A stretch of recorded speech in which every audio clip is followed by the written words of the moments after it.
من الشيطان الرجيم. بسم الله الرحمن الرحيم. أفوض أمري إلى الله إن الله بصير بالعباد. رب اشرح لي صدري ويسر لي أمري واحلل عقدة من لساني يفقه قولي. الحمد لله رب العالمين والصلاة والسلام والتحية والإكرام على خير الأنام وعلى أهل بيته الطيبين الطاهرين الذين أذهب الله عنهم الرجس وطهرهم تطهيرا.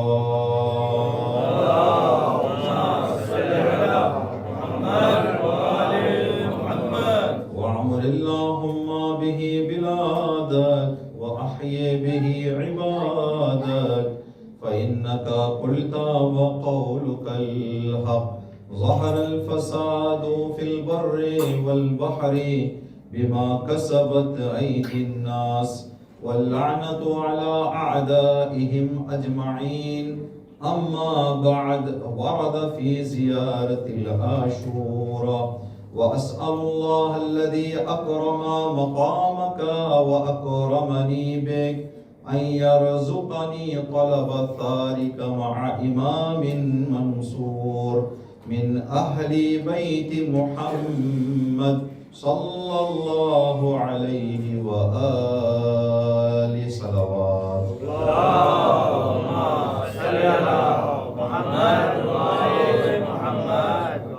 اس مجلس اعزا کی قبولیت کے لیے اس مجلس اعزا کے ساتھ اس سال ایام عزا کی تمام عزاداریوں کی قبولیت کے لیے بچے ہوئے ایام عزا میں جیسے امام حسین علیہ السلام چاہتے ہیں ویسے عزاداری کرنے کی توفیق ہم سب کو نصیب ہونے کے لیے جناب علی اکبر کی جوانی کے صدقے جب سے ہم نے نیک اعمال انجام دینا شروع کیا ہے اس لمحے سے لے کر اس مجلس اعزا تک جو بھی نیک کام اللہ کے کرم اور فضل اور عنایت اور توفیق سے ہم نے انجام دیا ہے ان تمام نیک کاموں کے قبول ہونے کے لیے اور اسی طرح کی نیک توفیقات خدا کے گھر اور اہل بیت کے در سے جڑے رہنے کی متصل رہنے کی منسلک رہنے کی ہماری زندگی میں آخری سانس تک ہمارے بچوں میں ہماری نسلوں میں یہ توفیقات قیامت تک باقی رہنے کے لیے زمانے کی گمراہی اور انحرافات سے ہم سب کی حفاظت ہم سب کی عاقبت با خیری کی نیت سے صلوات پڑھیں محمد و آل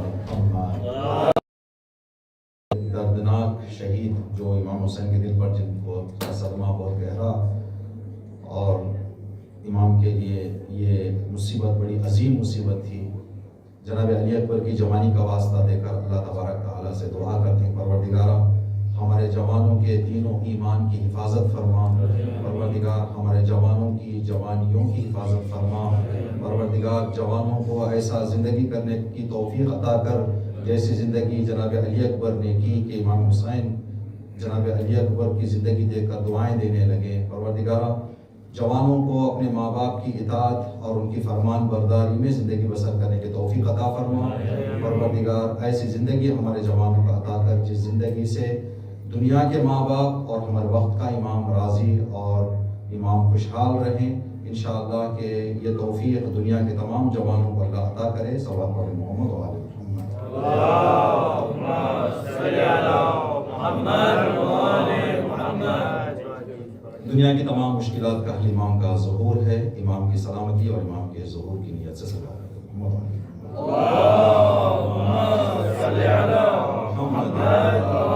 محمد.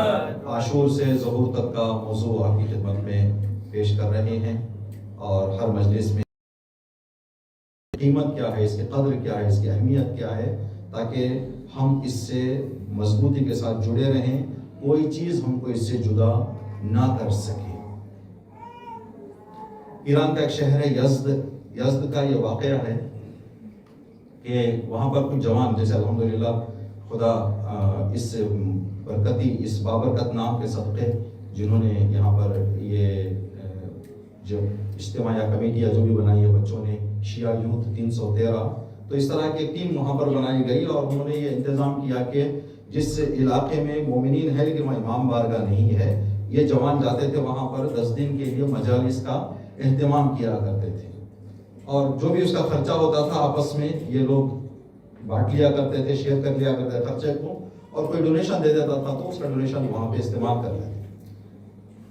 ایک سال ان کی یہاں جو فنڈنگ تھی وہ فنڈنگ عشرے کے لیے کافی نہیں تھی، 1-2 محرم کے لیے کافی تھی، عشرہ نہیں گزر سکتا تھا، اور محرم کا چاند نزدیک آ رہا تھا، تو ان لوگوں نے سوچا کہ اب کیا انتظام کیا جائے۔ تو یزد کے ایک بزنس مین، ایک تاجر، بڑے نیک انسان تھے، سب کے ساتھ پیار محبت سے بات کرتے تھے، تو انہوں نے کہا کہ ان کے پاس جائیں تو انشاءاللہ ایک اچھی خاصی ہماری اس مسئلے میں مدد کر دیں گے۔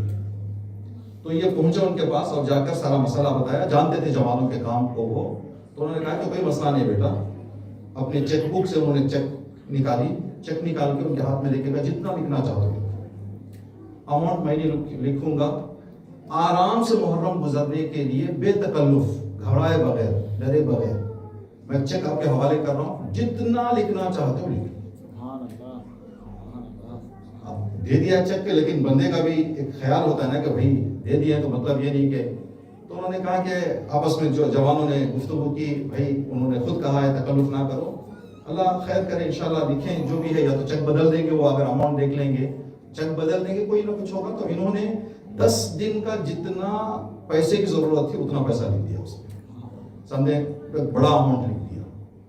اب لکھنے کے وقت تو لکھ چکے ہی ہے، لیکن دینے کا جب ٹائم آیا تو گھبرانے لگے، ہاتھ کانپ رہے تھے دیتے ہوئے۔ تو وہ ٹیبل پہ بیٹھے ہوئے تھے، ایک جوان نے لے جا کے ٹیبل پہ چکر دیا، جیسے ہی چکر دیا تو جوانوں کی گھبراہٹ دیکھ کے اس بزنس مین نے، تاجر نے کیا کیا، اماؤنٹ پہ ہاتھ رکھ دیا، اپنے ایک ہاتھ سے اماؤنٹ کو چھپا لیا، سائن کر کے کہا بسم اللہ لے جاؤ، اماؤنٹ دیکھا ہی نہیں، اور یہ لے کے آیا، الحمدللہ محرم گزر گیا۔ ایک عرصے کے بعد اس تاجر کا انتقال ہوا، تو اسی کمیٹی کے ایک جوان نے خواب میں دیکھا، کہا کہ انکل کیسے ہیں ابھی آپ، وہاں پر کیا ملا آپ کو؟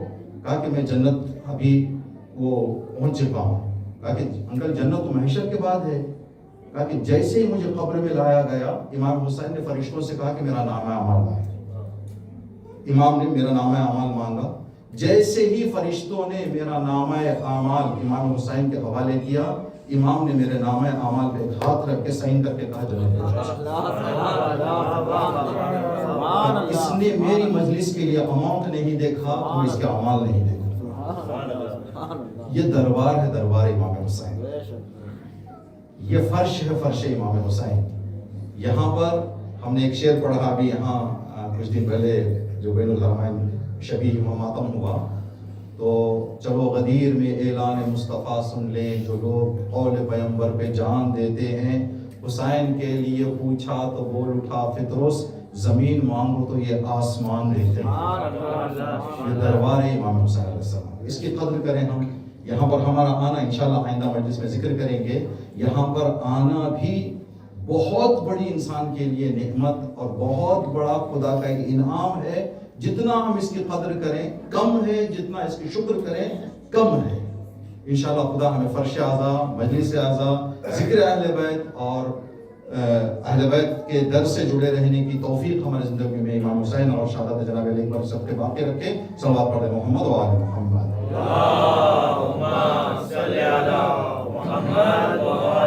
جناب علی اکبر کی شہادت کی مجلس میں ہم اکثر یہ شعر پڑھا کرتے ہیں، آپ کے لیے ایک امانت کی شکل میں پہنچا دیں۔ جناب علی اکبر صبح عاشور کے اذان ابھی آپ مسائل میں انشاءاللہ سنیں گے۔ جناب علی اکبر صبح عاشور اذان کہی تھی، تو اس اذان کو ذہن میں رکھے، ایک شاعر نے بہت اچھا شعر کہا ہے، مومنوں گر علی اکبر سے محبت ہے تمہیں، مومنوں گر علی اکبر سے محبت ہے تمہیں، کبھی ماں باپ کو ناراض نہ ہونے دینا،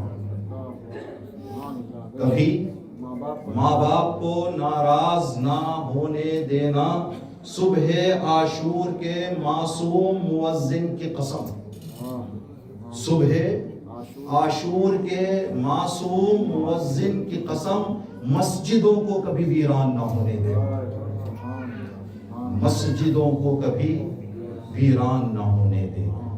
جناب اکبر کی اذان کے صدقے انشاءاللہ ہماری مسجدیں آباد رہیں اور اس میں نمازی اپنی فرض ادا کرنے کے لیے خدا ہمیں توفیق عطا کرے انشاءاللہ۔ تو موضوع ہمارا عاشور سے ظہور تک، اور آج جس بات پر ہم زیادہ توجہ کریں گے وہ جناب علی اکبر کی زندگی۔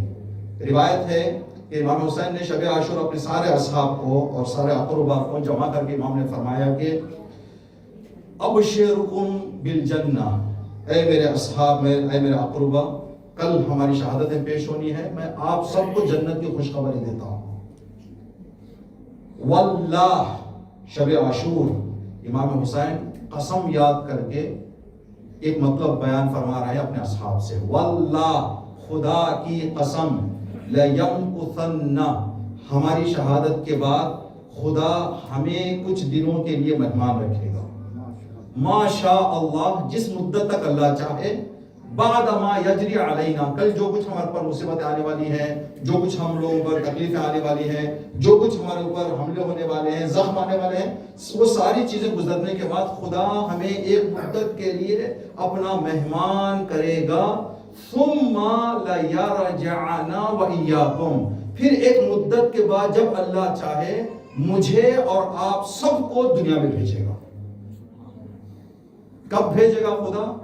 اندہ ظہور حجتنا، جب ہماری آخری حجت زمین میں آئے گی تو خدا ان کے آنے کے ہم زمان اسی وقت ہمیں بھی قبروں سے اٹھا کر اس دنیا میں بھیجے گا۔ تو جب امام ظہور کریں گے تو امام کے ساتھ جناب علی اکبر بھی ہوں گے، جناب عباس بھی ہوں گے، جناب قاسم بھی ہوں گے، جناب اون محمد ہوں گے، جناب حبیب ہوں گے، جناب جون ہوں گے، سارے شہدائے کربلا امام حسین امام زمانہ کے لشکر میں شامل ہوں گے۔ تو کیا پتہ چلا اس سے؟ جو عاشور میں تھے وہ ظہور میں بھی ہیں۔ تو اس سے مقصد کیا ہوا، کیا میسج ہے ہمارے لیے؟ وہی انسان کامیاب ہے جو اپنی زندگی میں عاشور میں بھی رہے اور ایسی زندگی کرے کہ ظہور میں بھی آنے کا اس کو موقع دیا جائے۔ اگر کوئی وہاں تک نہ پہنچے تو ایک ناکام سفر ہے انسان کا، ایک ایسا سفر ہے جس میں اس نے کہیں نہ کہیں کچھ کوتاہی کر دی ہے، وہ ظہور تک نہیں پہنچ پایا ہے۔ تو ظہور تک جانا یہ ہمارا مقصد ہے عزاداری کا۔ تو آپ کی خدمت میں عرض کریں جناب علی اکبر کے حوالے سے اگر ہم روشنی ڈالیں، مخصوصاً جوانوں کے لیے، جوان مطلب 12ویں امام کا جب ظہور ہوگا وہاں بھی بتایا گیا ہے کہ جتنے امام کے صحابی ہوں گے سارے جوان ہوں گے، سارے جوان ہوں گے۔ اگر عمر انسان کی وہ بڑھاپے والی بھی ہو، بدن میں طاقت ایسی آئے گی اس کے جیسے کہ 40 جوانوں کے برابر ہو۔ ایک اندھے کے اندر 40 جوانوں کی آج طاقت کو جمع کر دے تو جتنی طاقت ہوگی امام کے لشکر میں آنے والے صحابہ کا، امام کے لشکر کے سپاہیوں کو اتنی طاقت ہوگی۔ تو عزیزان محترم، عزیزان گرامی، جناب علی اکبر کے حوالے سے اگر ہم دیکھیں تو جناب علی اکبر کی زندگی میں جناب علی اکبر نے وہ کیا عمل انجام دیا کہ جناب علی اکبر مقصد میں کامیاب ہو جائیں گے۔ تو کیا چیز ہے؟ چند چیزوں کا آپ کی خدمت میں عرض کریں گے۔ جناب علی اکبر کی تاریخ ہمارے پاس زیادہ کتابوں میں لکھی ہوئی نہیں ہے، لیکن جتنی لکھی ہوئی ہے اسی میں سے امام حسین کربلا کے راستے میں تھے، ایک مقام پر امام اپنے گھوڑے پر سوار رہ کر کچھ دیر کے لیے امام کی آنکھ لگ گئی۔ جناب علی اکبر پیچھے پیچھے اپنے بابا کے، امام کے قافلہ چل رہا ہے، امام کی آنکھ لگ گئی۔ جیسے ہی امام کی آنکھ کھلی تو امام نے فوراً فرمایا انا للہ و انا الیہ راجعون الحمدللہ رب العالمین۔ یہ امام کے زبان سے جملہ، یہ آیت، یہ ذکر نکلا۔ جناب علی اکبر قریب آئے، بابا کو سلام کیا، بابا جان میں نے آپ کی زبان سے کلمہ استرجاع سنا، میں نے آپ کی زبان سے انا للہ سنا۔ وجہ کیا ہے بابا؟ کہا بیٹا علی اکبر ابھی کچھ دیر کے لیے میری آنکھ لگ گئی تھی، میں نے آسمان سے ایک آواز سنی، حسین قافلہ آگے آگے جا رہا ہے، موت پیچھے پیچھے آ رہی ہے، موت آپ کے پیچھے۔ جناب علی اکبر نے سوال کیا بابا کیا ہم شہید ہو جائیں گے تو دین بچ جائے گا؟ کہا بیٹا بے شک۔ کہا کوئی پرواہ نہیں بابا، چاہے موت ہم پر آ جائے یا ہم موت پر چلے جائیں۔ جیسے ہی یہ جواب جناب علی اکبر نے امام کی خدمت میں پیش کیا، امام نے ایک دعا فرمائی، جزاک اللہ، بیٹا علی اکبر اللہ تجھے جزا عطا کرے، ولدن ما یجزی والدن، ایک باپ کی دعا سے جو میکسیمم بیٹے کو خدا اجر عطا کر سکتا ہے تو جو وہ اللہ اجر عطا کرے. ایک باپ اگر بیٹے کے حق میں کچھ دعا کرے تو بیٹے کی حق میں دعا کرنے کے نتیجے میں اللہ بیٹے کو جو درجات عطا کر سکتا ہے میکسیمم، خدا تجھے وہ درجے عطا کرے. یہ جناب علی اکبر نے فرمایا. اب اسی پر ہماری گفتگو ہے. دیکھیں اسی میں ہماری گفتگو ہے. جناب علی اکبر نے پہلے سوال کیا کیا؟ بابا کیا ہماری شہادت سے، کیا ہمارے جان دینے سے، کیا ہماری قربانی سے دین بچ جائے گا؟ اسی طرح کا ایک واقعہ ہمیں رسول کی زندگی میں ملتا ہے. جب رسول اللہ نے امیر المومنین کو طلب کر کے فرمایا کہ یا علی میرے بستر پر لیٹ جائیں،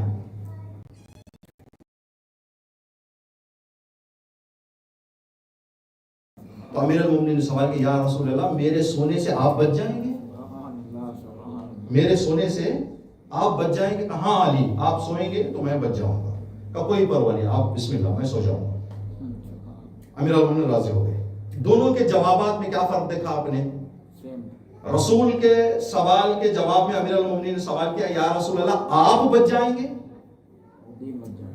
یہاں علی اکبر نے سوال کیا بابا دین بچ جائے گا. وہاں پر سوال آپ بچ جائیں گے، یہاں پر سوال دین بچ جائے گا. کیا فرق ہے دونوں میں؟ کیوں وہاں پر امیر المومنین نے سوال کیا یا رسول اللہ آپ بچ جائیں گے؟ اس لیے کہ ابھی دین ادھورا تھا. نبی رہیں گے دین کامل ہوگا. ابھی اس وقت نبی کا بچنا ضروری ہے. اب نبی نے جب دین مکمل کر دیا تو ہم رہیں یا نہ رہیں دین بچنا ضروری ہے.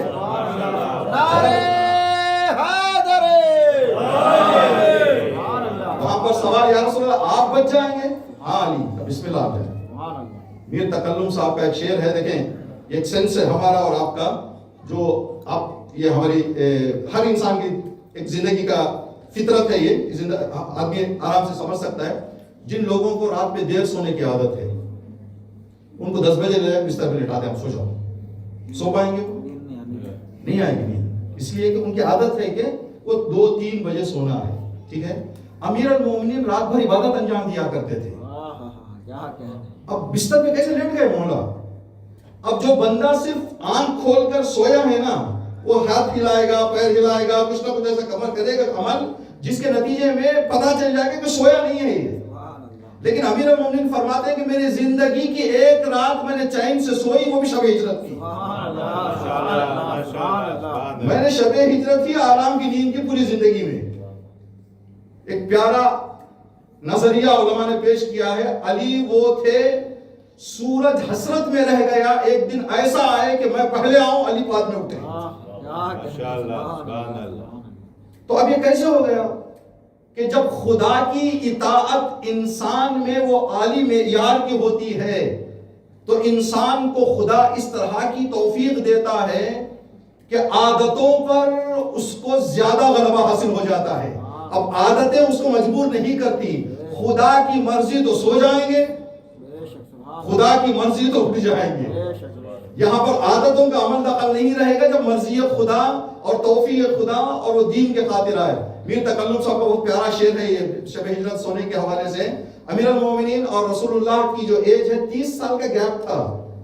اب 40 سال کے بندے کے بستر پر 10 سال کے بچے کو لٹا دیں آپ کو، کیا باہر کھڑے ہو سمجھ نہیں آئے گا کہ جو سویا ہے وہ بچہ ہے؟ لیکن ان کو پتا نہیں چلا، اس لیے کہ خدا تبارک تعالیٰ نے نبوت اور امامت کو ایسے برابر کر دیا تھا کہ آگے سمجھ میں نہیں آیا. تو میر تکلم صاحب نے اس حوالے سے ایک شعر کہا ہے، کفار کیا سمجھتے علی ہے یا مصطفیٰ. بستر پر کفار کیا سمجھتے علی ہے یا مصطفیٰ، سمجھا نہ خود رسول کا بستر تمام رات. خود بستر کو یہ احساس نہیں ہوا کہ نبی سو رہے ہیں یا علی سو رہے ہیں. تو یہ پہلا کہ جناب علی اکبر اس سے کیا پتا چلتا ہے کہ جناب علی اکبر کس معیار کی معرفت اور بصیرت رکھتے تھے. یہ انہی دنوں میں شہید آیت اللہ خامنہئی صاحب کا بھی ایک جملہ آپ نے سنا ہوگا، جب بار بار ان کو دھمکی دی جا رہی تھی کہ ہم اٹیک کریں گے تو انہوں نے اپنی ایک کانفرنس میں کسی اسپیچ میں کہا تھا، میرے جیسے آئیں گے چلے جائیں گے، اسلام باقی رہنا ہے. ہم آئیں گے جائیں گے کوئی مسئلہ نہیں، ہم جیسے جتنے کو قتل کرنا چاہتا ہو قتل کرو، لیکن دین ختم ہونے والا نہیں ہے. امام خمینی رحمۃ اللہ علیہ نے کہا تھا کہ بھائی میں آپ کو آسان فارمولا دے رہا ہوں، تم ہم کو قتل کرتے رہو گے اور اپنے مقصد میں کامیاب نہیں ہوگے۔ اگر تم مقصد میں کامیاب ہونا چاہتے ہو، جس دن تم اللہ اکبر مٹانے میں کامیاب ہو جاؤ گے اس دن ہم مٹ جائیں گے۔ جب تک اللہ اکبر رہے گا ہم مٹنے والے نہیں ہیں۔ تو یہ پہلا مسئلہ۔ دوسرا، جناب علی اکبر کے لیے امام حسین علیہ السلام نے جو دعا دی، ٹھیک ہے، روایتوں میں اور ہمارے جملے میں کیا کہتے ہیں؟ آپ نے اس طرح سے سنا ہے نا کہ ماں کی دعا لو، باپ کی دعا لو، بڑوں کی دعا لو۔ آپ نے کبھی یہ سنا کہ بڑوں سے دعا مانگو، ماں سے دعا مانگو، باپ سے دعا مانگو؟ جو جملہ کہا جاتا ہے وہ یہ کہا جاتا ہے کہ ماں کی دعا لو، باپ کی دعا لو، بڑوں کی دعا لو۔ دعا مانگنے میں اور دعا لینے میں فرق کیا ہے؟ دعا مانگنا یہ ہے کہ ہم چلے جائیں ماں کے پاس، اماں جان مجھے دعا کر دیں، بابا مجھے دعا کر دیں۔ یہ ہم دعا نہیں لے رہے ہیں، یہ بلکہ دعا مانگ رہے ہیں۔ حکم جو ہے وہ دعا لینے کا ہے۔ یہاں جناب علی اکبر نے دعا مانگی اور دعا لی، دعا دی ہے۔ علی اکبر علیہ السلام نے نہیں کہا کہ بابا مجھے دعا کریں، بلکہ ایک جواب ایسا دیا آپ نے جس سے امام حسین کے دل کو اتنا آرام ملا کہ امام نے دعا دے دی۔ تو اسی جناب علی اکبر کے مسئلے سے ہم کو پتا چل رہا ہے، اور یہ پیغام جناب علی اکبر دے رہے ہیں، جوانوں اگر تم میرے راستے پر چلنا چاہتے ہو، اپنے ماں باپ کے سامنے زندگی ایسی کرو کہ وہ دعا دے دیں، ان کے دل کو ایسے خوش کرو کہ وہ دعا دے دیں۔ جناب علی اکبر نے بتایا کہ، اور یہ بہت بڑا مسئلہ ہے، یہ بہت بڑا ٹاپک ہے۔ دیکھیں، دعا ایک ایسی چیز ہے، دعا اتنا ہماری زندگی سے دعا کا مسئلہ جڑا ہوا ہے۔ ہم نہیں تھے، دعائیں ہمارے لیے تھیں، ہم مر جائیں گے، ہمارے لیے دعائیں رہیں گی۔ یعنی اگر کسی کے گھر اولاد نہیں ہے تو دعائیں شروع کر دی کہ اللہ مجھے اولاد عطا کر، اولاد عطا کر۔ اب اللہ نے اولاد عطا کر دی تو پھر اللہ صحیح سلامت اس کی جو ہے دنیا میں ولادت ہو جائے۔ دعائیں، بچہ، ہم لوگ دنیا میں نہیں تھے، دعائیں تھیں، ہم اس دنیا سے چلے جائیں گے، بچے ماں باپ کے لیے دعا کریں گے، رشتہ دار دعا کریں گے، دعائیں رہیں گی۔ تو دعا جو اتنا گہرا تعلق ہے ہماری زندگی سے، تو اس کے لیے چند باتوں کا جاننا ہمیں ضروری ہے۔ جناب علی اکبر کے حوالے سے جو ہم نے بتایا کہ جناب علی اکبر نے بتایا کہ ایسا کام کرو دوسروں کے سامنے کہ وہ خود دعا دے دیں، اور کبھی کبھی ہم دعا دیتے ہیں تو ہمارے دعا دینے کے لیے بھی کچھ رہنمائیاں دین نے کی ہیں۔ ایک بڑی شخصیت ہماری گزری ہے، علامہ مجلسی، علامہ مجلسی رحمۃ اللہ علیہ۔ انہوں نے دین کے حوالے سے جو کتابیں لکھی ہیں، ساری کتابوں کے پیجز کو جو کاؤنٹ کیا گیا 75,000 پیجز انہوں نے لکھے ہیں، 75,000 صفحے ان کی کتابیں۔ صلوات پڑھ دے محمد والے۔ اللہم صلی علی محمد۔ تو 75,000 کتابیں، صفحے ہیں کتابوں کی۔ ہم نے آج کیلکولیٹ کیا، اگر انسان دن میں ان کی کتابوں کو جو 75 صفحے ہیں 1 گھنٹہ پڑھے تو صرف ان کی کتابوں کو پڑھنے کے لیے 10 سال 2 مہینے چاہیے۔ ہر دن 1 گھنٹہ آدمی پڑھتا جائے تو 10 سال 2 مہینے پڑھے گا، تب جا کے ان کی ساری کتابوں کا مطالعہ ختم ہوگا۔ جب پڑھنے کے لیے اتنا وقت چاہیے تو ریسرچ کر کے لکھنے کے لیے کتنا وقت چاہیے؟ ماشاءاللہ۔ انہوں نے لکھی ہے کتاب۔ اب ان سے جب پوچھا گیا کہ علامہ مجلسی، یہ چھوٹی عمر میں، یہ مختصر عمر میں، یہ شارٹ لائف جو آپ کو اللہ نے عطا کی، اتنی زیادہ کتابیں آپ نے کیسے لکھ دی؟ تو انہوں نے کہا کہ یہ ساری کتابوں کو لکھنے کے پیچھے میرے بابا کی دعا ہے۔ میرے بابا کی دعا کے صدقے میں مجھے یہ توفیق نصیب ہوئی کہ اتنا کا بڑا کارنامہ میں نے کیا۔ وہ کون سی دعا تھی؟ بہار الانوار کے فرسٹ والیوم میں انہوں نے لکھا ہے کہ یہ ساری توفیقات میرے بابا کی دعا کا نتیجہ ہے۔ کہتے ہیں ان کے والد صاحب نماز شب پڑھنے کے لیے اٹھے، یہ ابھی نومولود تھے، ولادت ہوئے کچھ دن کچھ مہینے گزرے تھے، دیر رات میں بچہ نیند سے جگ گیا، جناب علامہ مجلسی صاحب وہ رونے لگے۔ والد اللہم اجعل ھذا الطفل مروج دینک، پروردگار تیرے دین کو پھیلانے کی اس بچے کو توفیق دے دے، وَنَاشِرَ أَحْكَامَ سَيِّدِ رُسُلِكَ، تیرے نبی کے احکامات کو دنیا والوں تک پہنچانے کی توفیق دے دے، اور تیری بے انتہا توفیقات سے اسے نواز دے۔ علامہ مجلسی فرماتے میرے بابا کی اس وقت کی دعا میرے بارے میں اللہ نے قبول کر لی جو مجھے یہ توفیق عطا کی۔ ماشاءاللہ، سبحان اللہ۔ تو والدین کے لیے ہے، بچہ کوئی بھی اچھا کام کرے، کوئی بھی مسئلہ ہمارے پاس ساتھ پیش آ جائے اور کچھ بھی ہو جائے تو ہم ان کے حوالے سے دنیاوی مسائل میں فکر ہونے کے بجائے ان کے دینی اور دنیاوی کامیابی کے لیے کیا کریں، ہم ان کو دعا کریں۔ مشہد مقدس میں جب ہم زیر تعلیم تھے، منڈے ہمارے مدرسے میں ایک مولانا صاحب آتے تھے، آقا وحیدی، انہوں نے ایک واقعہ بتایا۔ ایک ضعیف جسے لکھنا پڑھنا کچھ نہیں آتا تھا، انہوں نے آ کر کہتے کہ آقا وحیدی سے کہا کہ جناب الحمدللہ میرے گھر میں 40 قرآن کے ٹیچرز ہیں، میرے گھر میں میرے سارے بچے قرآن کے ٹیچر، میرے بہو ساری قرآن کی ٹیچر، میرے نواسے سارے قرآن کے ٹیچر، میرے پوتے سارے قرآن کے ٹیچرز۔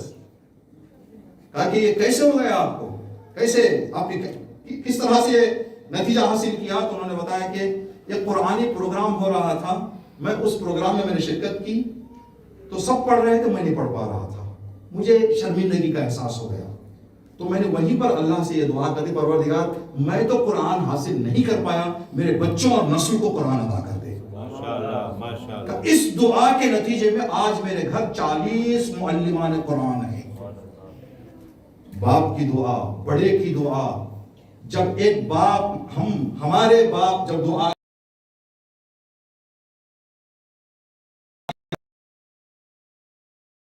سمجھ پائے گا۔ دعا کے حوالے سے ایک بات ہم آپ کی خدمت میں عرض کریں، روایتوں میں ہے کہ قرآن پاک کی آیت ہے ادعونی استجب لکم، یہ اللہ کی پرومس ہے، اللہ کی قسم ہے۔ اللہ فرما رہا ہے کہ تم مجھ سے مانگو میں ضرور تمہیں عطا کروں گا۔ اللہ نے یہ کہا تم مانگو دیکھا جائے گا۔ اللہ نے فرمایا ادعونی استجب لکم، تم مجھ سے دعا طلب کرو میں تمہاری دعاؤں کو ضرور مستجاب کروں گا۔ لیکن شرطیں ہیں کچھ، ایک شرط یہ ہے کہ دعا کو میں ہم پڑھتے ہیں اللہم اغفر لی الذنوب التي تحبس الدعاء، دعا جائے گی تو مستجاب ہوگی۔ کچھ ہمارے ایسے گناہ ہیں جو گناہ دعا کو جانے ہی نہیں دیتے، کچھ ہمارے گناہ دعا کو میں اللہم اغفر لی الذنوب التي تحبس، تحبس یعنی قید کر دینا، قید کر دیتے ہیں دعاؤں کو۔ تو جو انسان اس قید سے رہا کر کے دعا کو پہنچا دے، ہو ہی نہیں سکتا کہ دعا اللہ کی بارگاہ تک پہنچے اور قبول نہ ہو۔ اب اس کے حوالے سے 2-3 اس لیے کہ دعا کا ٹاپک آ گیا ہے، جلدی سے سن لیں آپ۔ روایتوں میں ہے کہ انسان کو چاہیے راحت کے دنوں میں خدا سے دعا زیادہ کرے تاکہ مصیبت کے دنوں میں خدا اس کی دعا قبول کرے۔ ہمارا کیا نیچر ہے، جب تک زندگی اچھی چل رہی ہے تو ہم سمجھتے ہیں کہ سارا ہمارا ہی چل رہا ہے، ساری میری چالاکی ہے، میری ہوشیاری ہے، میری کوشش ہے، میری تلاش ہے۔ ہلکا سا کوئی ایکسیڈنٹ ہو گیا، یا اللہ، اللہ کا کل کہاں گیا تھا، یا اللہ آج یا اللہ یاد آ گیا تم کو۔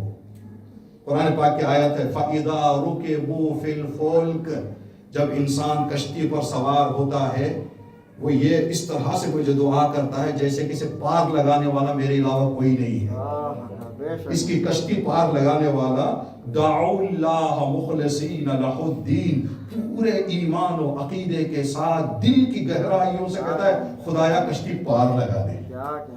کہتا ہے کہ جب اس کی دعا مستجاب کر کے میں کشتی پار لگاتا ہوں تو ایسے پیٹ دکھا کے جاتا ہے جیسے کہ کبھی اس نے پکارا ہی نہیں مجھے اور ہم نے اس کی مدد کی ہی نہیں، ایسے چلا جاتا ہے انسان۔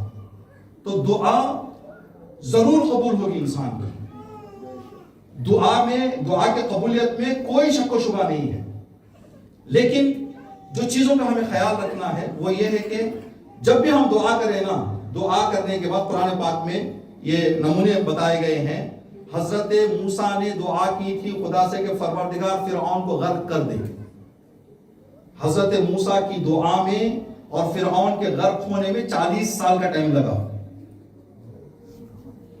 اس کا مطلب کیا ہوا؟ اگر آج ہم دعا کر رہے ہیں، ہم سمجھتے ابھی دعا ہو جائے شام کو رزلٹ دکھ جائے ہم کو، ہے نہیں. ہمارے یہاں کا ایک لطیفہ کہتے ہیں کہ ایک بندے کو کچھ لوگ وہ اس کے دشمن جو اس کو دوڑا رہے تھے، اور وہ گلیاں جہاں سے گاؤں کی جانتا تھا اپنے آپ کو بچانے کے لیے دوڑتا گیا بندہ ایک ڈیڈ اینڈ گلی میں پھنس گیا. وہاں پہ جناب عباس کے علم تھے، علم پکڑ کے ابھی معجزہ چاہیے، ابھی اسی وقت چاہیے مجھے. یعنی ہم لوگ جب دعا کرتے ہیں نا ہم چاہتے ہیں ابھی مل جائے. لیکن ابھی آپ کی خدمت میں ایگزامپل پہ پیش کریں گے تو حضرت موسیٰ نے دعا کی پروردگار فرعون کو غرق کر دے. اللہ نے کب غرق کیا؟ 40 سال بعد. جناب مریم کی ماں نے اللہ سے دعا کی کہ پروردگار مجھے بیٹا عطا کر تاکہ بیت المقدس کا مجاور بنا. دعا کرتی رہی جب ولادت ہوئی تو دیکھا بیٹی ہے، تو دعا اللہ سے عرض کرنے لگی پروردگار میں نے تو بیٹا مانگا تھا، ربی انی وضعتها انثى، میں نے تو بیٹی کو جنم دے دیا ہے. تو اللہ نے جواب میں فرمایا مریم تمہارے لیے کیا بہتر ہے، اے مادر مریم تمہارے لیے کیا بہتر ہے مجھے پتا ہے، تمہارے لیے جو بہتر ہمیں وہ عطا کیا ہے. تو ان دو چیزوں سے کیا پتا چلے گا؟ دعائیں ضرور خدا مستجاب کرتا ہے، لیکن کبھی دیر عطا کرتا ہے جب ہمارے لیے بہتر ہو، اور کبھی بدل کے دیتا ہے جو ہمارے لیے بہتر ہو. ہم جو مانگ رہے ہیں وہ نہیں ملا، ہم سمجھتے ہماری دعا قبول نہیں ہو سکتا. کہ دعا بدا کرے اور استجابت تک پہنچ جائے، وہ رکاوٹیں نہ ہو اور اس کی دعا مستجاب نہ ہو. ابھی ہم آپ کے لیے ایک مثال دیتے ہیں، اس مثال کو دیکھیں، یہ دونوں باتیں آپ کی سمجھ میں آ جائیں گی. ابھی جن کے چھوٹے بچے ہیں، یہ 9 سال 10 سال کے بچے، اگر اپنے والدین سے کہیں کہ بابا مجھے ایک مرسیڈیز دلائیں، اس عمر میں 9 سال 10 سال میں بچہ کہے کہ بابا مجھے مرسیڈیز دلائیں، بابا کے پاس طاقت ہے، بابا بچے کو چاہ بھی رہے ہیں، لیکن وہ یہ دیکھ رہے ہیں کہ اس عمر میں اس کے لیے بات صحیح نہیں ہے. تو کہیں گے بیٹا تم کالج اپنی ختم کر لو، یونیورسٹی ختم کر لو، میں پرومس کرتا ہوں آپ کو کہ گاڑی دلاؤں گا. ہم کہیں گے بابا جناب آپ کا بیٹا ابھی مرسیڈیز مانگ رہا ہے، آپ 4 سال 10 سال بعد کا وعدہ کیوں دے رہے ہیں؟ اس وقت میرا بچہ بہتر استعمال کر پائے گا. جب ہم یہ چھوٹی عقل رکھنے والے اپنے بچوں کی دعاؤں کو ٹال دیتے ہیں، تو عقل کو خلق کرنے والا مالک ہے وہ. ابھی آپ یہاں موجود ہیں، مسافر جو آئے ہوئے ہیں، آپ کا بھتیجا بھانجا جو بھی آپ کا بہت زیادہ آپ سے لگے ہوئے ہیں، وہ آپ کو دعا کر کے کال کر کے کہیں کہ چچا آتے آتے موزمبیق سے اوکے آپ ایک AK-47 لے کے آئیں مجھے، ٹھیک ہے میں کھیلنا چاہتا ہوں، ایک AK-47 لے کے آئیں. اب بچے نے کہہ دیا آپ کیا کریں گے؟ مارکیٹ میں جائیں گے، جو AK-47 جیسا کوئی کھلونا ہے وہ کھلونا لے کے چلے جائیں گے. آپ نے کیوں بدل دیا؟ آپ نے اس لیے کہ وہ اس کے نقصان میں، یہ اس کے فائدے میں ہے. ٹھیک ہے، جب ہم بدل دیتے ہیں تو وہ خالق عقل ہے. ہم جب خدا سے مانگتے ہیں تو خدا کہتا ہے کہ تو جو مانگ رہا ہے وہ تیرے لیے اچھا نہیں ہے، میں جو تیرے لیے بہتر سمجھتا ہوں وہ تیرے لیے عطا کروں گا. اور کبھی کبھی جو ہماری زندگی میں پریشانیاں آتی ہیں، بلائیں آتی ہیں، مصیبتیں آتی ہیں، تکلیفیں آتی ہیں، وہ بھی خدا کا ایک انعام ہے، وہ بھی خدا کا انعام ہے. کسی بڑی مصیبت سے بچانے کے لیے اللہ تبارک تعالیٰ چھوٹی چھوٹی مصیبتیں دیتا ہے. یہ انسان کی نیکیوں کا نتیجہ ہوتا ہے، یہ انسان کے اچھائیوں کے وجہ سے اللہ اس کو ایسے مصیبتوں میں ڈالتا ہے جو مصیبتیں قابل برداشت ہوتی ہیں. ٹھیک ہے، ایک واقعہ بتایا جاتا ہے کہ ایک آدمی نے پینٹ کیا، بہت خوبصورت ایک نقشہ بنایا، نقشہ بنا کے اسے خود اچھا لگا کہ بہت اچھا میں نے ڈیزائن کر دیا ہے. وہ کبھی 2 میٹر پیچھے جا کے دیکھا کہ کیسے لگ رہا ہے، کبھی رائٹ جا کے کبھی لیفٹ جا کے، چھت پہ تھا گھر کے. اب وہ اس میں اتنا بزی ہو گیا تھا، اس کا ذہن مصروف ہو گیا تھا، وہ اتنا لگ گیا تھا اس آرٹ میں، پینٹ میں، 2 قدم اور 2 قدم اور 2 قدم، اور ایک دم چھت کے اس پوائنٹ پہ چلا گیا جہاں اگر 1 قدم پیچھے جاتا تو گر جاتا.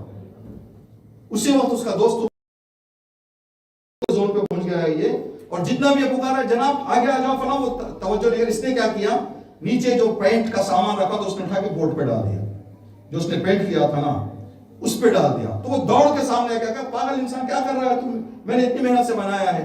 کہا کہ اگر اس کو میں خراب نہ کرتا تو آپ نہ ہوتے. سبحان اللہ سبحان اللہ سبحان اللہ. تو اس طرح کی چھوٹی چھوٹی ہماری مشکلات دنیا میں آتی ہیں تاکہ وہ بڑی مصیبتوں سے اللہ کیا کرتے ہیں، ہم کو نجات عطا. اس لیے کہ وہ علم غیب ہمارے پاس نہیں ہے تو ہم ظاہری چیزوں کو دیکھتے ہیں، ظاہری چیزوں کو دیکھ کر کہتے ہیں بھائی میں کیوں اس مشکل میں پھنس گیا، یہ تکلیف میری زندگی میں کیوں آ گئی، یہ پریشانی میری زندگی میں کیوں آ گئی.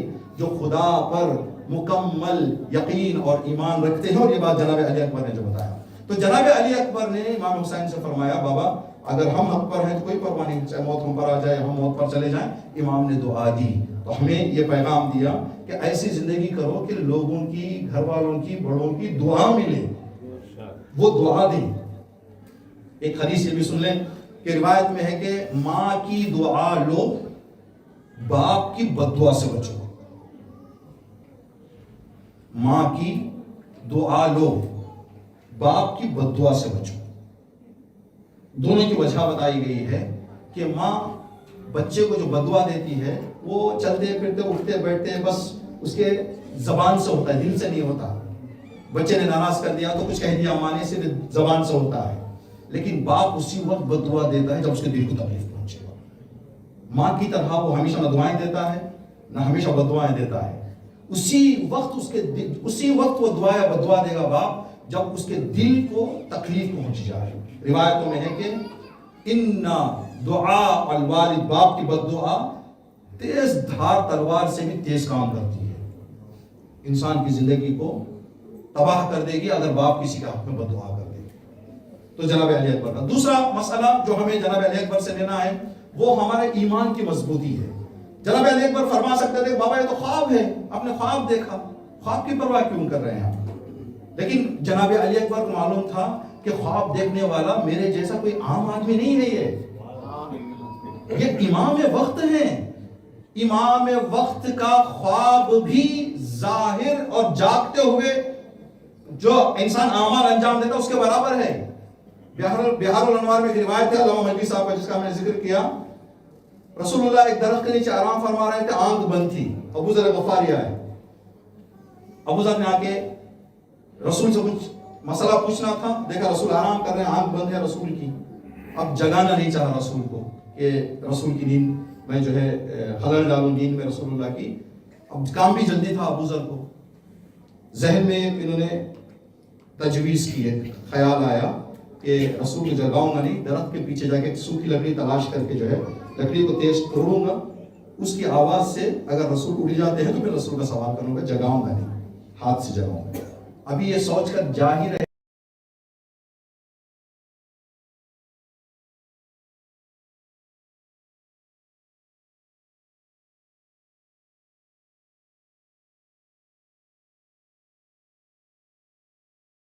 لیکن ویسے ہی دیکھتے ہیں جیسے آنکھ کھلی ہوتی ہیں، اور ویسے ہی سنتے ہیں جب بیدار ہوتے ہیں۔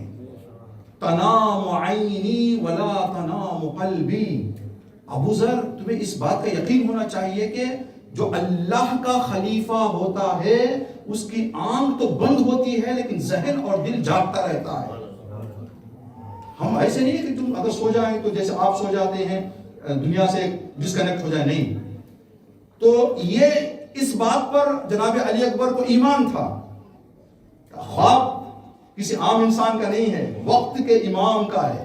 اور تاریخ میں ہے جناب اسماعیل جو آج ہم قربانی کرتے ہیں اور حج جاتے ہیں، حج جا کے قربانی کرتے ہیں، یہ ساری قربانی کے پیچھے خواب ہے۔ جناب ابراہیم نے خواب دیکھا، بیٹا میں تجھے خواب میں ذبح کر رہا ہوں۔ جناب یوسف کی ساری تاریخ کا پوائنٹ آف سٹارٹ جو ہے، سٹارٹنگ پوائنٹ کیا ہے؟ خواب ہے۔ تو جب یوسف کا خواب معتبر، جب ابراہیم کا خواب معتبر، یہ تو فخر ابراہیم ہے، یہ تو فخر یوسف ہے۔ اس بات کا یقین جب انسان کے پاس ہوگا تب جا کے علی اکبر علیہ السلام جیسا ایمان مضبوط کر کے ڈٹ کے کہیں گے کوئی پرواہ نہیں، چاہے موت ہم پر آ جائے یا ہم موت پر جائیں گے۔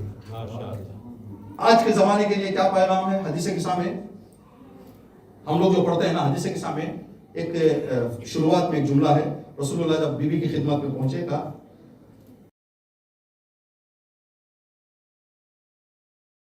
چادر یمانی مجھ پر ڈھانپ دو، یہ رسول اللہ نے فرمایا۔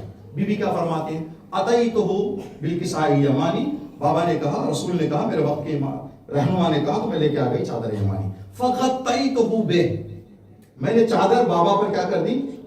ڈھانپ دی، اڑا دی میں نے۔ ثم انظر الی واذا وجهه يتلألأ كأنه البدر في ليلة تمامه وكمال، صلوات علی محمد وعلی محمد۔ اللهم صل علی محمد۔ میں دیکھ رہی تھی کہ میرے بابا کا چہرہ 14ویں کے چاند کی طرح چمک رہا تھا۔ آپ سوال کا جواب دیں. جب چادر ڈھانپ دیا جاتا ہے چہرہ نظر آتا ہے یا چھپتا ہے؟ چھپتا ہے. بیوی کیا فرما رہی ہیں؟ میں دیکھ رہی تھی میرے بابا کا چہرہ چادر ڈھانپ دیا تھا میں نے, چھپ گئے تھے میرے بابا کا چہرہ 14ویں کی چاند کی طرح چمک رہا تھا. بیوی جب ڈھانپ دیا جاتا چھپ جاتا ہے, نظر نہیں آتا. آپ فرما رہی کہ میں دیکھ رہی تھی. کیا وہ عصمت کی آنکھ سے دیکھ رہی تھی؟ بیوی نے فرمایا نہیں, اگر عصمت کی آنکھ تو تمہارے لیے نمونہ عمل نہیں ہوگا. تمہارے لیے میں ایک مثال دینا چاہ رہی ہوں. اگر تمہارے وقت کا امام پردے میں چلا جائے تو جو طریقہ میں نے اپنایا وہ طریقہ اپناؤ, تم بھی دیکھ سکتے ہو. بیوی کیا طریقہ ہے؟ اطاعت رسول کرو, خدا یہ طاقت دے دے گا کہ تمہارا امام پردے میں بھی ہو تو اسے دیکھ سکو.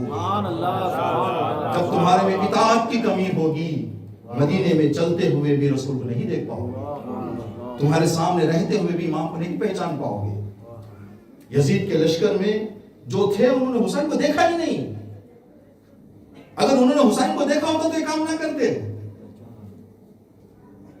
چھٹے امام کے زمانے میں چھٹے امام ایک صحابی اپنے ابو بصیر کے ساتھ مسجد آئے. 50-60 نمازی نماز پڑھ رہے ہیں, کوئی تلاوت کر رہا ہے, کوئی ذکر میں ہے, کوئی رکوع میں, کوئی سجدے میں ہے. جیسے امام داخل ہوئے ابو بصیر کے ساتھ درمیان مسجد میں کھڑے ہو گئے. ابو بصیر سے کہا کہ ابو بصیر جتنے نمازی ہیں سب سے جا کے ایک سوال کرو. کہ مولا کیا سوال کروں؟ ان سے یہ پوچھو ابھی اس وقت امام کہاں ہے؟ کہاں ہے امام؟ درمیان مسجد میں ہے. اب ابو بصیر گئے, امام نے اپنے امامت کے طاقت کو استفادہ کر کے جیسے پردے میں امام گئے ہیں ایسا اپنے آپ کو پردے میں کر لیا. نور امامت اب امام نے غائب کر لیا. سب سے سوال کرنے لگے ابو بصیر. جتنے تھے سب نے کہا کچھ دیر پہلے یہاں تک پتا نہیں, کچھ دیر پہلے یہاں تک پتا نہیں, کچھ دیر پہلے یہاں تک پتا نہیں. سب کا جواب یہی تھا کہ امام کہاں ہے امام. سب کا جواب سن کر امام کی خدمت پہ پہنچا. ابو بصیر آگے کہنے لگے کہ مولا سب کہہ رہے ہیں ہم نہیں ہیں, جب کیا ماشاءاللہ یہیں پہ کھڑے ہوئے ہیں. ابھی ابو بصیر جواب دے ہی رہے تھے, اتنے میں ایک مادر زاد اندھا اندر آیا, پیدائشی اندھا. ابو ہارون مکفوف اندر آئے عصے کا سہارا لے کے. امام نے فرمایا ابو بصیر ابو ہارون سے پوچھو کہ امام کہاں. ابو بصیر گئے. ابو ہارون چھٹے امام کہاں ہے ابھی اسی وقت کا؟ میرے سامنے ہے, میرے سامنے. حیران ہو گئے ابو بصیر امام کی خدمت میں. مولا آنکھ رکھنے والے کہہ رہے نہیں ہیں, اندھا کہہ رہا ہے کہ ہیں, مسئلہ کیا ہے؟ امام نے فرمایا جا کے ابو ہارون سے ہی پوچھو کہ اس نے کیوں کہا کہ امام ہے. تو ابو بصیر نے کہا ابو ہارون آپ نے کیسے دیکھ لیا کہ امام ہے؟ تو ابو ہارون نے کہا کہ اللہ کا یہ قول ہے کہ یہ میرے خلیفہ ہیں. خلیفہ خدا کی ساری خصوصیات کا حامل ہوتا ہے. جس طرح سے اللہ ہر جگہ موجود ہوتا ہے میرا امام بھی ہر جگہ موجود ہوتا ہے. ہو نہیں سکتا کہ میں کہیں ہوں اور میرا امام وہاں پر نہ ہو. امام نے فرمایا کہ ابو بصیر یہ نمازیں پڑھ رہے ہیں بس, یہ عبادتیں معرفت کے بغیر ہیں. یہ ابو ہارون جیسا اگر معرفت ہوتی, ہمارا استغفر اللہ کبھی ایسے نہ ہو امام بارگاہ میں آ جائیں تو ہم سمجھیں کہ بھئی امام حسین ہے, بچ کے رہنا ہے. باہر چلے جائیں تو سمجھیں کہ نہیں اب امام حسین سے ہم تھوڑا فاصلے پہ, آپ جو چاہے وہ کر سکتے ہیں. اگر یہ خیال ہمارے ذہن میں آ گیا تو اس کا مطلب یہ ہے کہ ہم نے وقت کے امام کو اور امامت کو پہچانا ہی نہیں. ہر جگہ امام ہوتے ہیں. یہ جناب علی اکبر نے پیغام دیا ہے. اگر اس طریقے پر اگر امامت پر ہمارا ایمان مضبوط اور ایسے اعمال انجام دیں جس سے امام وقت دعا دے دیں تو ہم امام کے لشکر میں ہوں گے. عاشور میں بھی ابھی الحمدللہ ہے, اس سے سبق لے کر اس سے عبرت لے کر ہم ظہور تک بھی کیا ہو جائیں گے, پہنچ جائیں گے. آج جس شہید کا تذکرہ ہے, اللہ اکبر. کبھی کبھی یہ مجلس پڑھتے ہوئے اس طرح کی جناب علی اکبر کا مصائب پڑھتے ہوئے ڈر لگتا ہے حقیر کو. کہیں ہم نے مجلس پڑھ دی تو ایک ایسے گھر والے بیٹھے ہوئے تھے جن کا جوان بیٹا مر چکا تھا, تو ان کے لیے غیر قابل برداشت ہو جاتا ہے. معافی چاہتے ہوئے بہترین صلہ عطا کرے گا اللہ تبارک تعالیٰ, لیکن یہ بہت سخت مرحلہ ہے. اگر جناب علی اکبر کی شہادت اور امام حسین کی غربت کو کچھ حد تک محسوس کرنا ہے تو ایک شعر آپ کی خدمت میں عرض کریں گے. سارے مصائب ایک طرف, یہ شعر میں جو درد ہے وہ ایک طرف. آپ اس شعر کو پہلے سن لیں پھر انشاءاللہ مصائب آپ کی خدمت میں عرض کریں گے. ہو جائے گا تمہیں بھی احساس کربلا ہو جائے گا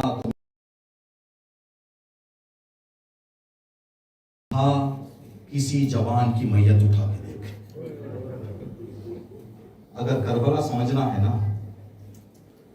صرف تصور کریں، تصور صرف ایک لمحے کے لیے اپنے ذہنوں کو لے جائیں تاکہ امام حسین کا درد ہم سمجھ پائیں. آپ سمجھیں کہ میں یا کوئی بھی مومن، اللہ سب کو ماں باپ کے سائے میں بچوں کو سلامت رکھے، لیکن موت کا کوئی بھروسہ نہیں ہے. اگر کوئی باپ اپنے بیٹے سے کے ساتھ سفر کر رہا ہے، کوئی ساتھ نہیں ہے، باپ کے نگاہوں کے سامنے اگر جوان بیٹا مر جائے، اس باپ کے کلیجے پر کیا گزرے گی. لوگ کال کر کے اس میت سے زیادہ اس کے باپ کا حال پوچھیں گے کہ ان کے والد کیسے ہیں. اس لیے کہ ہاتھوں میں، آنکھوں کے سامنے، غربت میں، تنہائی میں اس طرح کی مصیبت آ گئی ہے. یہ بہت ہی دردناک مصیبت کہ انسان اپنے جوان کی لاش اٹھائے. ہر انسان کے دل کی یہ آرزو ہوتی ہے، ہر باپ یہ دعا کرتا ہے کہ میری جان جائے تو میرا سر، میں میرے بیٹے کی گود میں رہوں اور میری روح نکل جائے. لیکن کوئی ماں باپ یہ نہیں چاہتے کہ باپ کی گود ہو اور بیٹے کا سر ہو. لیکن یہ حسین کی غربت، حسین کی غربت. اللہ اکبر. روایتوں میں ہے کہ امام حسین کا بچپنا تھا، اس لیے کہ امام حسین کو کربلا کے لیے تیار کرنا تھا. وہ ساری چیزیں اہل بیت نے کچھ مخفی نہیں رکھا، ساری چیزیں واضح طور پر بتا دی تھی. رسول اللہ نے بتا دیا تھا کہ کیا کیا ہوگا. تو جناب علی اکبر کا مسائل رسول اللہ نے بتایا تھا کہ بیٹا حسین تیرا ایک 18 سال کا بیٹا ہوگا، کربلا میں اس طرح سے شہید کیا جائے گا. جس وقت یہ بتایا رسول اللہ نے، امام حسین کم سن تھے. جناب سلمان فارسی کہتے ہیں کہ میں نے دیکھا کہ حسین ایک سائے میں بیٹھ کر رو رہے ہیں. میں جاتے جاتے حسین کے چہرے پر نگاہ پڑی، میں رک گیا. میں نے کہا حسین آخر رونے کی وجہ کیا ہے؟ کہا کہ چچا سلمان کچھ نہیں. کہا سلمان میں حسین مجھے رسول نے منا اہل البیت کہا ہے بیٹا، آپ مجھے بتا دیں میرے آقا میرے مولا. تو جناب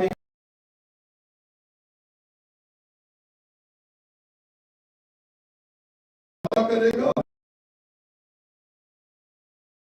خیال میں لا کر میرا کلیجہ پٹ رہا ہے. میں کہوں گا مولا صرف سوچ کر آپ نے آنسو بہائے. تو کربلا میں جب اکبر کو زمین پر دیکھا، اجرکم اللہ، 10 محرم کی تاریخ آئی، اصحاب ایک ایک شہید ہو گئے. جناب علی اکبر جب آئے امام حسین کی خدمت میں اجازت طلب کرنے کے لیے، تو امام حسین نے فرمایا کہ بیٹا اکبر تجھے زینب نے پالا، زینب سے اجازت لے کے آ جاؤ. جناب زینب کی خدمت میں پہنچے. پھوپھی اماں بابا نے حکم دیا ہے کہ آپ سے اجازت لو. جناب زینب نے کہا کہ بیٹا اکبر میں نے اسی دن کے لیے تو تجھے پالا تھا تاکہ میرے بھائی کی غربت دور رہے. جاؤ ام لیلہ سے اجازت لو. جناب ام لیلہ کی خدمت میں پہنچے، اجازت طلب کی، امام کی خدمت میں آئے. مولا ماں نے بھی اجازت دے دی ہے، پھوپھی نے بھی اجازت دے دی ہے. تاریخ کربلا میں یہ جملہ لکھا ہوا ہے، جیسے ہی جناب علی اکبر امام حسین کی خدمت میں پہنچ کر اجازت طلب کرنے لگے تو امام حسین نے فَنَظَرَ إِلَيْهِ نَظَرًا عَائِسًا، امام نے اکبر کے سر سے لے کر پیر تک ایک نگاہ ڈال. کیسی نگاہ؟ روایت میں جو ہے نَظَرًا عَائِسًا، حسرت بھری نگاہ. ابھی حسرت بھری نگاہ کیا ہوتی ہے، اس کو آسان اگر آپ تک پہنچائیں. اللہ نہ کرے ہمارا کوئی عزیز آئی سی یو میں رہے اور ڈاکٹرز کہیں کہ ابھی کچھ دیر کے مہمان ہیں. جب ہم ان کو دیکھیں گے نا تو وہ آخری دیدار ہوگا. کہیں گے اب ان کے بعد امام حسین نے ایک ایسی نگاہ ڈالی، اکبر میرا جوان اب مجھ سے جدا ہوگا. لوگ تاکہ جناب اکبر پر ظلم کم اٹھائیں، امام نے مقتل کا رخ کیا. لشکر یزید سے کہنے لگے امام کہ اے لشکر اشقیا، ایک ایسے جوان کو بھیج رہا ہوں جو ہو میرے نانا کی طرح، بولتا ہے تو نانا کی طرح، چلتا ہے تو نانا کی طرح. میرے نانا کے سارے نشانیاں اس میں پائی جاتی ہیں. جب بھی مجھے نانا کی یاد آ جاتی میں اس جوان کو دیکھی. اجرکم اللہ. جناب علی اکبر رخصت ہونا چاہ رہے تھے جب امام نے فرمایا اکبر یہ میری اور آپ کی آخری ملاقات ہے، تو جناب علی اکبر نے فرمایا بابا میں مدینے سے آتے آتے اپنی بہن کو ایک وعدہ دیا، میری بہن میرا انتظار ہے بھیا بابا، میں ایک مرتبہ بہن کو دیکھنا چاہتا ہوں۔ ادھر سغرا تڑپ رہی تھی، جناب ام سلمہ کی گود میں امام حسین نے اعجاز امامت سے ساری رکاوٹوں کو دور کیا۔ بیٹا اکبر کیا دیکھ رہے ہو؟ کہا بابا ایک ضعیفہ ہے جو دروازے، کہا بیٹا اکبر وہ ضعیفہ نہیں، تیری بہن فاطمہ صغرا۔ بابا میری بہن کے بال سفید ہو گئے، کہا تیری جدائی نے اس کو۔ اللہ اکبر۔ جناب اکبر مقتل کی طرف بڑھے، امام حسین نے فرمایا بیٹا اکبر جب تک میرا اور تیرا آمنا سامنا رہے پیچھے مڑ مڑ کے دیکھے۔ جناب اکبر مقتل کی طرف آگے بڑھے، امام کے حکم کے مطابق پیچھے مڑ مڑ کر دیکھتے تھے۔ جب فاصلہ تھوڑا زیادہ ہو گیا تو اکبر مقتل کی طرف تیزی سے جانا چاہ رہے تھے، اچانک کانوں میں پیچھے کسی کے گرنے کی آواز آئی۔ اکبر نے اپنا گھوڑا روک لیا، مڑ کر دیکھے میرا حسین قریب آئے، بابا گھوڑے سے زمین پر آئے۔ بابا آپ نے تو مجھے رخصت کر دیا تھا نا بابا۔ ہمارے یہاں اردو ماحول میں جملہ پڑھا جاتا ہے، امام نے کہا بیٹا اکبر بیٹھ جا، کاش تیرا کوئی جوان بیٹا ہو۔ جوان بیٹے کی جدائی کا درد کیا ہوتا ہے۔ خدا حافظی کی امام واپس خیموں میں آئے۔